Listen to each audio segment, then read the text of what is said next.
Pessoal, atenção damas, atenção cavalheiros. Vamos iniciar nossa aula. Ela vai ser sobre a formação dos Estados Nacionais. É o assunto mais importante em relação às mudanças políticas que aconteceram na Idade Moderna.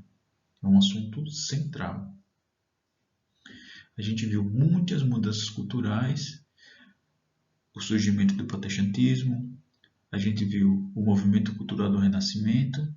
Agora a gente vai estudar um pouco de mudanças políticas. Então, muita atenção. Relembrando sempre aqueles cuidados que a gente tem que ter, né? Não estudar deitado, fazer as anotações, né? Todas as observações que são feitas no vídeo, fazer essas anotações e assistir mais de uma vez o vídeo, é importante. Só para a gente relembrar, antes de desenvolver sobre a formação dos Estados Nacionais, vamos lembrar como era o feudalismo. Primeira situação. A sociedade medieval ela vivia em constante guerra e em constante invasão, certo? Teve as invasões devido à expansão islâmica que a gente viu, teve as invasões de povos bárbaros, teve posteriormente a segunda invasão dos povos bárbaros, caracterizada pela invasão dos vikings, né? Aquele povo lá do norte da Europa, certo? Então, era uma sociedade extremamente pautada na sua capacidade de defesa. O poder estava diretamente ligado à sua capacidade de se defender, né? Ou seja, aos exércitos. Existia o modelo econômico do feudalismo e no modelo político um trato, um acordo. Não existia a pessoa jurídica, o que existiria eram os acordos entre os homens. E esses acordos entre os homens eram os tratados de suzerania e vassalagem. O que era basicamente isso? O suzerano ele concedia alguma terra, algum poder, algum meio de sustento ao vassalo, e o vassalo, em contrapartida, era leal ao suzerano. Basicamente, essa lealdade significava dar alguns impostos, algumas colheitas, mas isso não era tão importante. O mais importante era o tratado de defesa mútua. Caso o suzerano entrasse em guerra, o vassalo era obrigado a entrar em guerra ajudando o suzerano. Ou seja, o mais leal suzerano era o rei, certo? E a vassalagem, os vassalos eram os nobres, esses que eram guerreiros. Então, o acordo de suzerania e vassalagem era um acordo básico entre duas pessoas, certo? O rei concedia ao vassalo terras, que basicamente, ou seja, era um meio dele se sustentar, e o vassalo concordava em defender o rei caso isso fosse necessário, ok? Então, suzerania, quem manda, né, o rei, vassalo, aquele que obedece, aquele que está ali disposto para proteger, que serve o rei. Então a gente tem aí o rei, que é quem manda, o nobre, que é o vassalo do rei, quem é que defende o rei, e o camponês, que é aquele que trabalha na terra. Bom, a figura central desse sistema de poder, desse sistema econômico, desse sistema social, era o rei. Perdão, era o nobre. Era o nobre a figura central. Por quê? Porque os estados eram descentralizados e havia pouca comunicação entre o rei e o nobre, e dentro daquela terra que foi concedida ao nobre, o nobre tinha total autonomia, certo? Então, o nobre julgava as disputas, ele tinha essa função jurídica, ele tinha essa função militar, e em geral, o nobre muitas vezes ele tinha seu próprio exército, sua própria força militar para defender suas terras. Então, a figura central nesse aspecto do feudalismo não era o rei, era o nobre. Ele era quem compunha as principais forças militares.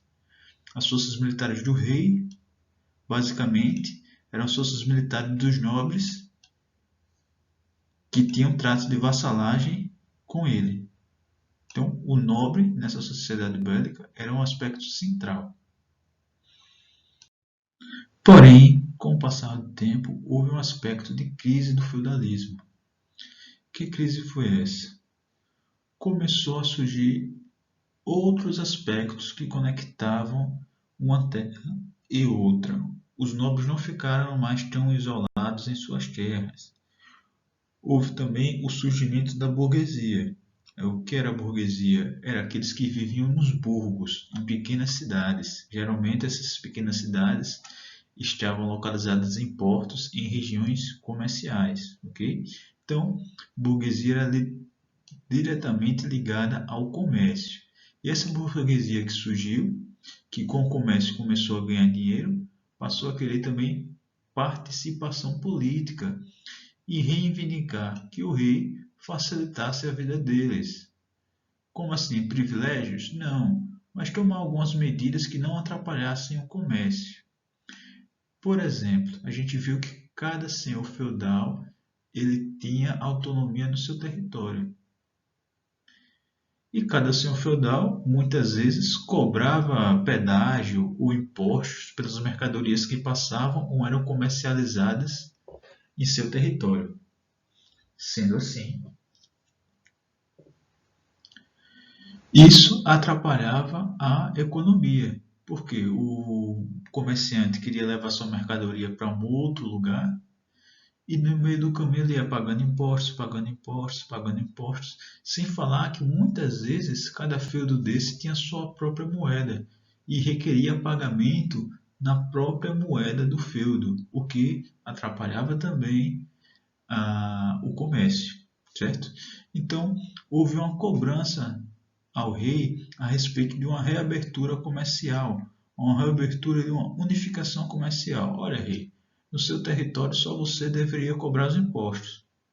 E no seu território só a sua moeda que devia circular. E não cada feudo devia produzir a sua moeda. Essa era uma constância, era uma briga aí da burguesia. Isso acabou se desenvolvendo, certo? Outra perspectiva era a formação da identidade nacional. Os europeus naquela época eles se identificavam muito como cristandade e não como francês ou como italiano. Então nós somos os cristãos e os outros povos, os outros povos são os árabes, são etc, etc, etc. Então não havia um aspecto de eu sou francês, eu sou italiano, eu sou inglês. Não, isso ainda não existia. E esse processo de formação que a gente está estudando agora, essa perspectiva de querer se identificar não apenas como cristão, mas como pertencente a uma terra também. Bom, a gente viu também que no feudalismo havia o predomínio do nobre. Não que o nobre mandasse mais que o rei, mas o nobre era uma figura mais central, porque o rei também dependia do nobre para defender as suas terras. Ok? Então, o rei ele queria centralizar o poder nas mãos dele e parar de dividir o poder com os nobres. E isso aconteceu de maneiras que a gente vai ver mais adiante. E por último, a influência da igreja. Lembre-se que os europeus eles se identificavam basicamente com a cristandade.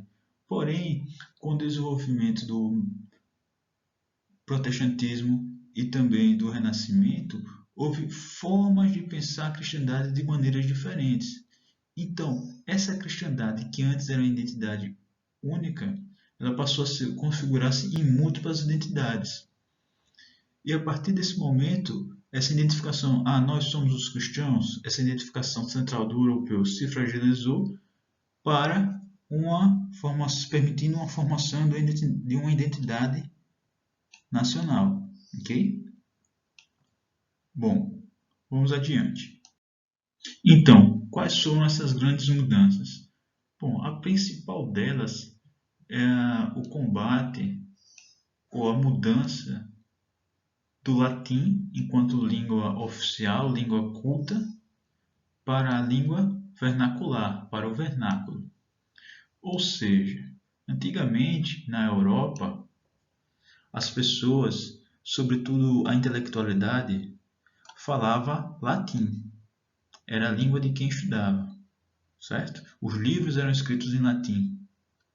A Bíblia era escrita em latim, e etc. Então, aquele que queria ter uma erudição, ele falava e aprendia latim. E mesmo muitas pessoas do povo, mesmo não sabendo ler, às vezes sabiam latim também. Então, o pessoal tanto sabia latim como uma língua local. Bom, com a fragmentação e o processo de formação da identidade nacional, houve o desprestígio do latim. Não, por que a gente vai falar latim? Vamos falar só a nossa língua aqui. E o aumento da língua vernácula. E o que é língua vernácula? Língua vernácula é a língua de um estado nacional. Por exemplo, na Espanha se fala espanhol, na Inglaterra se fala inglês, na Itália se fala italiano. Todas essas línguas podem ser chamadas de vernáculo, ok? Bom, houve também, junto com essa diminuição do latim, certo? Não só isso, houve a formação de universidades nacionais, em detrimento das universidades eclesiais. Bom, as primeiras universidades elas foram produzidas pela igreja, certo? Porém, o rei ele queria formar também uma intelectualidade que não fosse ligada à igreja, ou fosse menos ligada à igreja, tivesse mais lealdade à nação. Então começou-se a produzir também colégios nacionais, certo? Seria um princípio de uma educação pública ligada ao Estado, ao invés de ser ligada à igreja.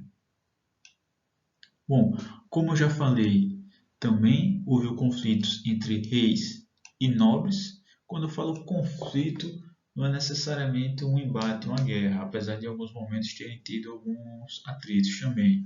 Mas não é essa característica que eu quero ressaltar. O que eu quero ressaltar é o rei agora ele passa a querer centralizar o poder nas mãos deles. Então o que ele faz? Ele cria um tribunal de apelação. O que é isso? Os nobres antigamente, além de função militar, eles tinham a função de juiz. Se tivesse algum caso para julgar, alguém cometesse o crime, quem julgava era o nobre. Com o tribunal de apelação, caso alguém discordasse da decisão do nobre, do julgamento do nobre, ele pediria a esse tribunal de apelação e ele seria julgado pelo próprio rei. Sendo assim, coloca uma instância aí superior ao nobre também no julgamento. Isso faz também com que o nobre ele perca, vamos dizer assim, uma certa autonomia no seu território, visto que as decisões judiciais poderiam chegar não mais apenas nele, mas poderiam chegar no rei. A última instância passaria a ser o rei. Outra perspectiva, a formação do exército nacional. Lembra que a Europa medieval ela era extremamente belicosa, tinha muita guerra, tinha muita invasão. E a defesa, né, os exércitos estavam intimamente ligados aos nobres. Né? O rei tinha alguns nomes, certo? Tinha sua pequena tropa, mas era composto basicamente das tropas dos diversos nobres que tinham acordos de vassalagem com o rei. Nesse sentido, o exército nacional é uma tentativa do rei de formar um exército totalmente dependente dele e que não tenha em sua composição uma dependência da nobreza. Bom, pessoal, isso tudo é o que a gente chama de processo de centralização das funções de Estado, a centralização de poder nas mãos do rei. Ou seja, aquilo que os nobres faziam, que era particular do nobre, passa a ser exercido pelo rei ou em paralelo com o rei. O rei começa a concentrar o agir nele, certo? A defesa, não, a defesa era feita através do rei com auxílio dos nobres. Não, agora o rei tem um exército próprio. Os julgamentos civis, né? Os julgamentos jurídicos, nos processos, os crimes. Não, quem julgava eram os nobres, cada um na sua terra. Não, agora é o julgamento do nobre, mas caso haja alguma apelação, o rei que tem um julgamento superior, que se sobrepõe ao nobre, mesmo nas coisas que acontecem dentro das terras do nobre. Outra situação, a formação da língua vernacular, né? O desenvolvimento e a oficialização. Agora, os eruditos não vão mais apenas escrever em latim, eles têm que escrever na língua nacional, ou seja, o desenvolvimento de uma cultura própria, de uma cultura nacional. Né? Todos esses aspectos de centralização das mãos no poder do rei, certo? Descentralização do poder nas mãos do rei, a gente chama de absolutismo, certo? É a perspectiva em que o rei não deve ter nenhuma limitação ao seu poder. E a gente vê também um processo de mercantilização da economia. O que é isso? A economia antes era feudal, era ligada à terra, à agricultura e etc. E ela passa a ser ligado mais ao mercantilismo, à troca de mercadorias. Okay? Então existe esse longo processo aí de mercantilização da economia. Quero lembrar que essa formação dos estados nacionais não aconteceram todas ao mesmo tempo. Aconteceu cada um a seu tempo. Cada estado se formou cada um a seu tempo. E a gente vai estudar separadamente também a formação dos principais estados nacionais da Europa. Okay? Mas essa é a tônica geral. Então é isso, até a próxima aula.